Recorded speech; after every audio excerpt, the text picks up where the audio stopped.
Okay, this is going to be a review of White Men Can't Jump. This is probably my favorite basketball movie, and Alex is here with me. Alex, what do you think of White Men Can't Jump? This is your style of basketball, right? This is like you're a White Men Can't Jump fan in terms of the style of basketball. You're not really into like 5-on-5, right? I mean, I like 5-on-5. My problem with 5-on-5 is I'm just never in good enough shape to play. It's true. It's true. You have to run back on defense, like back and forth, back and forth. It's a workout. But I look forward to playing 5-on-5 with you again someday. I probably won't play as much as you do, but I'll probably play just because it's such a great workout. But I do enjoy 2-on-2. 2-on-2 can be actually just as tiring because you have to get the rebound right away. It's a lot quicker, and this is all 2-on-2. And if you guys have never It depends on the intensity of the game. Yeah, it's true. I mean, there are times when a 5-on-5 pickup game feel like nothing in terms of the effort. So, yeah. but yeah, man. But what do you think about White Man Can't Jump, man? How does this movie hold up? I love this movie. This is like, I remember my friend Shane on his channel, Wasteland Reviewer. He interviewed me, and one of his questions was, "What's a movie that you could watch every day?" And my answer was Ace Ventura: Pet Detective. But I have to say, this movie has that same kind of feel and vibe to it. Like if it was just on in the background every day, I would smile. I'd be like, "Oh shit, White Man Can't Jump." I wouldn't watch the entire thing every day, but just seeing it on is always this. I don't know. Obviously, there's this really cool sort of warm California sun, palm trees, Venice Beach. It's funny. Woody Harrelson and Wesley Snipes have great chemistry together. It's silly. It's fun. It's a little bit dumb in some ways, but you forgive that because I think Bill Simmons said this in his review, and he was dead on. It's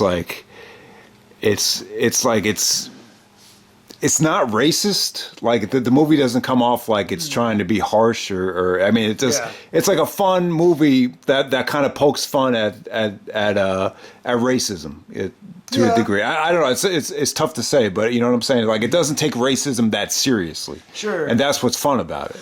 No, it doesn't take it that seriously. Yeah, and that's a good point. At a time when there was some serious shit going on. I mean, I think those Rodney the LA King riots stuff. happened when this came That out. same year. Oh boy. Oh god. Yeah. Was it 93? Or it was not. This came out in 92. It was 92. Okay. Well, yeah, no, that's a really good point. Remember, Woody Harrelson is he's the only white star. There are some other white actors in the movie, like the Stuckey brothers are white, right? But Rosie Perez she's Latina. She's a Latina. She's Latino, yeah. Yeah, and then a lot of the other actors are black. So it actually is a predominantly black cast movie and that's important because Woody Harrelson is kind of a lone white guy going into a mostly black situation. Yeah. And if you go to Venice Beach and you go on the basketball courts, from what I saw, it was mostly black guys, and they looked very athletic and they looked very good, and everybody's got their shirts off, and so if you're a white dude, especially I think maybe even more so at that time, and you walk into a basketball court and it's like 90% black, you kind of stick out like a sore thumb, and that's part of what's funny because they call him a chump and they call him a geek because he that's the other thing. The Woody Harrelson character, he's almost dressing. Part of the reason he's dressing like that is because he doesn't have very much money. Right. He and his girlfriend Rosie Perez have a jar with money in it. That's all the money they have. But I think the other reason why he dresses that way because he wants to look like he doesn't know how to even bounce a basketball. But in reality, he's probably one of the more skilled players on the court at any given time. So. Well, yeah, I mean, it's an interesting movie too because both characters they rely on basketball to make money. They're both hustlers. They hustle in a different way, but there's this whole theme of the movie that Woody rather he rather win than look good, And then Wesley, he rather look good than win. So they go back and forth about that the whole thing. Plus, you have the whole thing with Jimi Hendrix. Yeah. There's a lot of like racial stuff that you could just laugh off. It's like nothing is to be taken too seriously. But talk about the lifestyles though. It's like they're both kind of in the same boat where they're struggling. They go through a lot of ups and downs, and they refuse to give up on basketball as a way to make money. Right. Yeah. No, they're both. You could tell they're both in that middle phase of like, well, I'm a good basketball player on the street, and I use this to make money, but I have a woman in my life. Wesley Snipes has a family. He's working like multiple jobs and trying to do basketball at the same time. Yeah, they're not really like jobs though. They're just kind of, I don't even know what they are. They're gigs. Gigs. You know, like he's a gig worker before they called it gig workers. You know, I think he has these little side business things that he does, selling tiles and whatnot. And you know, he's doing all this because you know, he wants to buy a house for his wife and kid, and the Wesley Snipes character. And Woody's just there. I think they're new to California in the movie. Woody. He went to school in Louisiana, so that's why they're in California, to get away from the Stookies or whoever. You know, because he didn't throw a game for them. Oh, okay. So they're after him. Sure. So I'm laughing because that's an old movie trope. You know, a character who didn't throw the boxing match, didn't throw the game, and you know now he's on the run. And it's kind of compelling. It's always compelling. That just gets recycled decade, you know, year after year, decade after decade. But it worked. It worked for this, and that's a fun little subplot with him and Rosie Perez escaping the Stookie brothers. But it's just, you know, to me, it's just a fun movie. It's one of those movies that you don't have to, you know, dig too deep into. But I think it's fun to look at. Even compared to like Die Hard 3, like it doesn't take race like as serious as Bruce Willis and Samuel L. Jackson do in Die Hard 3, where they actually really get into it. He's like, you don't like me because I'm white. You don't like me because you're a racist. Like it never gets to that level. Right. But so that's one thing I wanted to point out about it. It's part of the banter and it's part of the comedy. It's not the main, you know, crux of the movie. Even though, I mean, it's funny because it is called White Men Can't Jump. It's not. I don't know. I wouldn't put it in the category of, oh, this is the movie that deals heavily with race. I think it just treats race as a backdrop for its comedy and for its story. Right. So also about the movie, Bill Simmons was saying that this starts off as like the greatest movie ever, and then it just kind of, I wouldn't say falls off a cliff, but there's just certain things about it that, you know, I think he doesn't like. I think he thought Rosie Perez was like overutilized in it. And I mean, I think even our dad actually had the same feeling, like in terms of the ending. He just thought it's really just a bittersweet kind of down ending compared to the beginning of the movie. Sure. The beginning of the movie is very uplifting. Sure. You know, it's just cool how they hustle, or Woody hustles Wesley, and then Wesley shows up. He's like, Brady Bunch. And then he's like, well, I'm not here to cry about it. You know, cry about losing his money. He's like, I'm here, I'm business. And it was cool to see them, you know, go into Watts and go into all these neighborhoods in LA and actually team up. And it's kind of, I don't know, you feel a little bit bummed out when Wesley hustles Woody as teammates. Like that to me really kind of, I wouldn't say it hurt the movie, but you know, as like a fan of what was going on at the time, you just feel a little bit deflated. Like they had this great thing going on, and then he decided to hustle them. Yeah, you really like them better together than they were apart. And then he hustled him. You know, he was his teammate, and it was a double cross. And it hurt. It really hurts. It's like, oh shit. But at the same time, you know, I think you need that, because for them to just be buddy without that conflict, it doesn't give you enough kind of tension moving forward.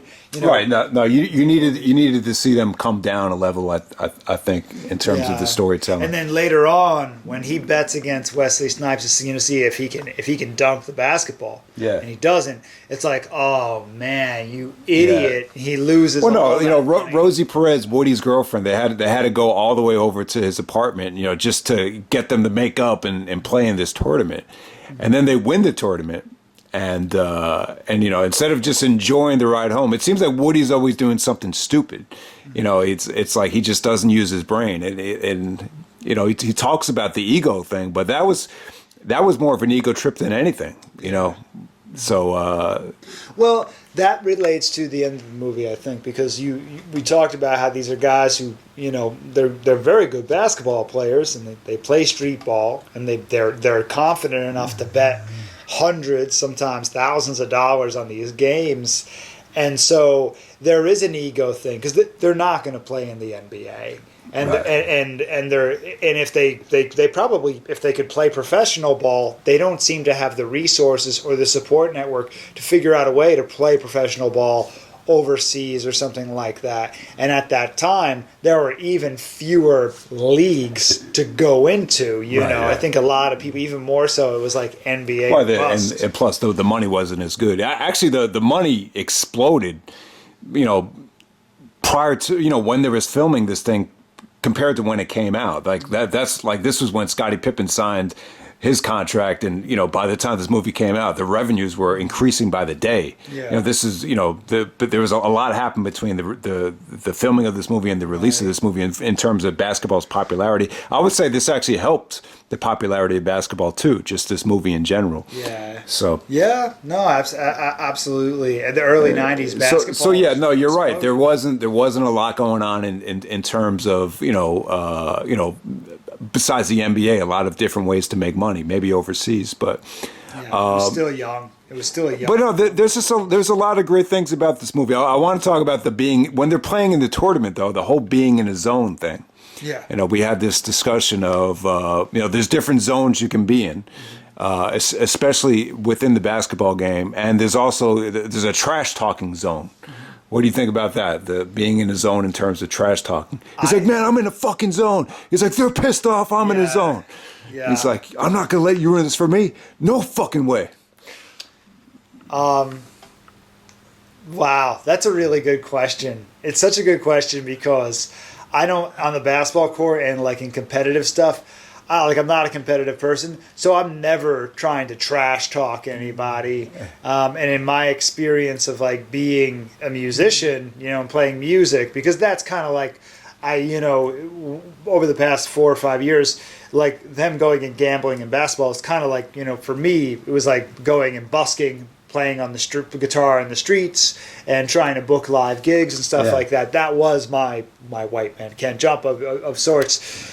And you never want to trash talk anybody. It's the opposite. You're always trying to kind of like boost other people and support other people and get support from other people. You're never trying to trash talk. But I know what you mean, like on the basketball court, like, so our cousin Anthony, right, when he calls me 0 points because there was a game I played when I was young where I didn't score anything. And so he started to call me 0 points just as a way, like you said, as a way of connecting with me, because I don't know what it's like in the rest of the country, but in the Jersey, New York area, we rib each other as a way of connecting with one another. Sometimes it works and sometimes it really goes the wrong way, if you ask me. If I got to play Anthony in a game, I would know exactly what you're talking about because I would trash talk the shit out of him because he's been calling me 0 points for the better part of the last 10 years every time I see him. And he's from Long Island, and I would get a kick out of beating the crap out of somebody in Long Island in basketball. That's all I'm saying. I don't want to hurt anyone physically. From but Long Island. we've seen in the NBA, guys like Reggie Miller actually trash talking with Spike Lee just to get himself into his zone, and we've seen it actually work to his benefit at the time. Right. So there's different types of you could be in his zone taking a test. So I thought it was the whole theme of being in his zone. They really went into it really showed the different. Different elements you could do to be in the zone. It's more than just basketball. It's more than it's so many different things you could be in a zone in. Right, but I never thought of trash talking as a way of either getting into a zone or I think you said being in a zone with trash talking. Like actually being so like into it that you're like, think you're gonna take me to the hole. You can't take me to the hole. You can't even jump. I can't imagine saying that to somebody. But being in such like you're just so like dialed into what you're doing that you're just gonna like say whatever you can to rip your opponent apart. I've never done that before. Right. I haven't done it either, really. No, most people wouldn't I've seen you get into it with people though. All right. Long time ago. It's been a while. Yeah. All right. So the other great scene in the movie, and we'll talk about Rosie Perez too. But she was great. Yeah, let's talk about her now. All right. So after they win the tournament, they have all this money, and then he throws it all away because Wesley Snipes, he gets pissed. He's like, just take your money and just go home. He's like, man, I tell you, I could jam, and then he starts bringing up that whole shit about, you rather look good than win. So that pisses Wesley off. He's like, there's a ball, there's a rim, get your money, I'll give you 3 times to try to dunk. And so he doesn't even come close. That rim looks like it's 11 feet high too. So then he loses all his money. He buys, Rosie Perez the Hoochie Mama dress. But basically he says, I said it happened again. I lost the money. He said, do your impersonation of her with the it. Eat. No, not eat, Billy. You happen again. She was amazing. Rosie Perez is amazing. No, my favorite. I know it's not your favorite, but when she goes like, "I knew you were gonna say screw. I prefer make love or fuck." Yeah, she's amazing. Her accent. I don't know how much of it is her accent, how much of it she's putting on. But can you see why? Can you see? I love her. Bill Simmons said that she brought the movie down. What? Do you agree with that? I disagree. You know what it is? It's just too much. It's like it's too much with her. I disagree. No, she's such a big part of Billy, the Woody Harrelson character's motivation, and she's his only support. She is his only support network. You know, and now to be honest with you, right, when you look at his lifestyle and the amount of money that he had, it's like he was lucky just to have her, right? He was very lucky to have her. She's beautiful, but you have to remember that she's beautiful, and he's they're both in the prime of their lives. They're young, like they're probably supposed to be in their early 20s, but they look like they're probably in their late 20s. late 20s, yeah, and they, there are a lot of people who go out to places like California who are in those situations. I mean, I've met them, who they've got a jar full of money, they got a couple $100 in the bank account, and they're lost all our fucking money? Yeah. A jar full of money, yeah. So that happens, and so she is his only support network. And she's super important to him. I'm trying to think. All right. She leaves him. She leaves him when he lost all the money, and then she basically stays home all day and does research for Jeopardy. So she wants to be on Jeopardy, and then Wesley Snipes, one of his friends that he plays with, one of the guys that hustled them in Watts, he's actually a security guard. For Jeopardy. I guess Bill Simmons said that this was unrealistic. He said it's unrealistic to think that a security guard could just get somebody on Jeopardy, but I guess you just have to look past it. So he actually makes a hook shot from 3/4 court, and he makes the hook shot, and if he made it, he let the girlfriend on Jeopardy. And then a beautiful cut. This is one of the best editing sequences ever. And I wish I had been in the movie theater to see it. After he makes the hook shot, they go to the Jeopardy music, and then you see Alex Trebek. And and Rosie Perez. And then eventually she's in a zone in Jeopardy too. Just like, man, she's in a zone. One of my favorite scenes in the whole movie is when she's doing the Jeopardy. Yeah, she only gets one question wrong. Like, who's the leading rebounder in NBA history? She goes like, who is Babe Ruth? And the funniest thing is that Wesley Snipes is actually there. Like, what's he even doing there? He's like, Babe Ruth. Babe Ruth. And I like when she gets the first question right, Wesley's like, yeah. What the fuck does he care? Strangely, they're becoming he was gonna use that money to bet against the King and Dutch. That's why he was happy. They're becoming kind of a unit. Whether they have great chemistry though. There's a reason why they made another blockbuster after this, because this was incredible. They had an incredible chemistry. The chemistry. I think this is probably the best example ever of like a white and black combination. Like maybe the only one that could come close is like Rocky and Apollo Creed, but they were never like billed together like these two are. True. Like maybe Adam Sandler, Damon Wayans. There was a lot of examples of it, but this was by far the most chemistry I've ever seen between a black actor and a white actor. Yeah, Hollywood's kind of gone back to that now and then, and with Sam Jackson and Bruce Willis and Die Hard with a Vengeance, and of course. Eddie Murphy and Nick Nolte in 48 Hours, which I've actually never seen. They've done it before, but it kind of works because it is a different community. Yeah. It is a different, there's a different cultural slant there with, white and black.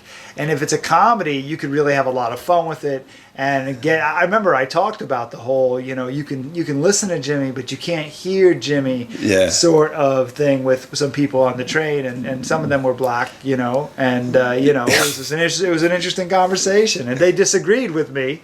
Because I said that, I bet you Wesley Snipes didn't even listen to Jimi Hendrix growing up, and they went, and the one guy went, what do you mean? Of course, yeah, I'm sure. I bet you he did. I'm like, okay. It's like he's so. It's funny because he's so adamant. He's like, you can't hear Jimmy. You can't hear him. You can't hear Jimmy. Yeah, I know. Throughout the whole movie, he brings that up, which is funny. But all right, one of the other gripes I want to touch on is the rap music. I think Bill Simmons said not enough rap music in the movie. Like he thought they should have had like some early Tupac and all that stuff. I thought there was more than enough rap music, but at the same time, there was more of like that early '90s type of R&B, that White Man Can't Jump song. A lot of so I thought that was more fitting for the time. That really didn't bother me that much. I thought there was more than enough rap music in it, and I could see why they went with the slow motion for the very last scene. They didn't want to give the King and Dutch like any dialogue or any character depth. So I think for the last scene, and especially with him finally dunking at the end of the movie, I think you want that to be more of a slow motion type of sequence. But I sometimes when they show those NBA season reviews in slow motion, that pisses me off. But for that scene, I actually thought it worked. The first couple of scenes, they weren't in slow motion. Sure. So because they were more dialogue driven and things like that. That music might have even been scored. Definitely. Yeah, it's possible. But we do need to talk about the ending. I like a lot of the music. All right. All right. So the Stookies come back and they have to, finally, he actually pays the Stookies with the money that Rosie Perez gave him from Jeopardy, right? It must have been. And then they actually they bet that money on the game, and they actually do win. So they had a lot of money towards the end. It was enough. Wesley Snipes went through a lot of ups and downs too. He was actually robbed, right before the last game, and the wife basically threatened to leave him. She's like, "I thought you were going to get me out of this stupid apartment." She was good too. She was good. No, she was good. Actually, she was actually in CB4 as well. I forget her real name. Oh, that's right. She was really good in this film. Yeah. She was. All right. So what do you want to say about the ending after Rosie Perez leaves him? And right. He's under the impression that they're on a roll. He would guarantee victory. It's like, when have I ever guaranteed victory? But it's not what she wanted to hear. She wanted to see like change, and she wasn't seeing that. Sure. She knew this was just another. They were just going to keep going through the same cycle over and over again. So this was a situation where Wesley was like, listen to the woman. She gave him an ultimatum. It was basically shape up, get a real job, and let's move away from this type of life, this gambling stuff, basketball stuff, or I'm gone, Right. And so he chose, without realizing it, the option that didn't include a life with her. Yeah. And so that's why she leaves. And so in a way, it kind of gives it a little bit of this kind of sour feeling in the ending when she wrote. Well, she did say, if you gamble my money, then we're through. Mm-hmm. It's kind of like, I think at first he was expecting like, oh, if I win, I'm still in the game, but that wasn't to be. I think she just, when he started going on and off about that guarantee, she just she put the headphones on and that was it. Yeah. No, it's true. She was gone from there. And the end of the movie with him, yes, he gives the money back to the Stookie brothers. He walks away with Wesley Snipes into the sunset and plays basketball. I guess it really is. Look, I mean, this is where he's at. He's not ready to grow up in the sense that he's going to go and, find some job, or he's just going to play basketball on the weekends. He's still going to gamble. He's still going to hustle until, something else comes along. This is what he's going to do. And because it's a comedy, it still ends on an upswing. You know, if this is a drama, maybe he gambles with the wrong people, and somebody takes out a knife and kills him stabs him on the basketball court or something, and that's how the movie ends. But because it's a comedy, you know, can you come out and play? You know, that song comes on, and they dribble off into the sunset, you know, and just arguing with each other. It's a much more fitting ending than the one where he gets stabbed, in my mind, or if they end it with him going with Rosie Perez and him putting a suit and tie on and becoming a basketball coach. That's not as cool. I mean, they could have gone that route, right? Like he starts coaching like a high school team, you know, in LA somewhere. Like, I mean, they could have gone that route, but that's not where he's at. He's not ready to be that guy, right? You know, and he's not really ready to be like a worker at an Office Max or something either. He's not ready to go do any of those things. Basketball is still all he really knows, and that's what he's going to do. All right, cool. And so do you want to follow up on your friend's criticism? What he said was the dumbest. He said the movie was just dumb. Oh, Jansen? Yeah. Don't listen to Jansen. Nobody listen to Jansen. No, just joking. Well, what did he say about the movie? No, Jansen doesn't like sports, Rob. So he's anything that's just based around sports or the idea that you know, like white men can't jump. He hated that the whole movie was about a white guy being able to that was only, you know what, they could have called this movie a different title, because the white man can't jump thing, it wasn't like the main thing about the movie. Yeah, it's just a little side thing, and there's a little payoff at the end with him catching the alley-oop and dunking. But I don't know, we could really go into the whole, you know, how come white guys don't dunk enough, which is just stupid. But I don't know. Over the years, I've never been able to really dunk. I've never really put a lot of effort into it. I've been more of a scorer, more of a shooter. So I don't know. To me, like, dunking is the type of thing you get good at it if you practice dunking. Yeah. It's about working the jumping muscles. I'll tell you this, even if you just jump rope like a bitch, that's still probably not good enough. You actually have to try to work on just dunking. There's really no rhyme or reason to it. It's just, you just work the fast twitch fiber muscles that are attached that have to do with actually elevating and dunking. You know, I don't know. For some reason, white guys have a reputation of not being able to dunk, but being able to shoot. I don't know why that is, but you know. But at the same time, though, there's been slam dunk champions that have been white too. Right, so it's you can't really. It's just a weird stereotype, but it is what it is. But yeah, man, this is definitely a fun movie. I totally agree with you. Like this is the movie you could put on and it'll always put you in a good mood. It's like you can't take it seriously. There's never like a point where it's like, oh man, I'm not in the mood for that shit. It's just too heavy. You know, like it's not like it's like the total opposite of like a Schindler's List.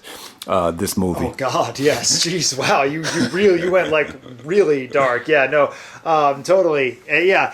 Ace Ventura, Weekend at Bernie's, Waterboy, like, I mean, Coming to America, you know, Coming to America, yeah, it has that kind of feel. Like you could just kind of put it on and have fun with it. You know, you don't have to, you know, bang your head against the wall with it. You know, and I think that the white men can't jump thing is a shove to the chest. You know, and that's what a lot of this movie is guys kind of jawing with each other, it's probably one of the first movies ever that like really opens up about reverse racism. Like they talk about that when he goes into the jungle.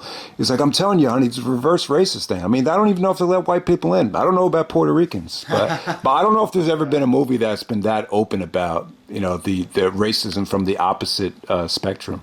So yeah, man, it was a cool movie. It's a nice summertime movie. 1992. It's like, I remember when I told you about the rap music. You know, oh man, rap music really wasn't that popular back then. And yeah, it's like look how far rap has come. Like since then, it wasn't really that big. Maybe that's why they didn't use a lot of it in it. But to me, they still had Cypress Hill. You know, Wesley Snipes, when he came in to do his business, there was a rap song there. So it's not like it didn't have rap in it. But yeah, man, that's pretty much it. And we're out. All right.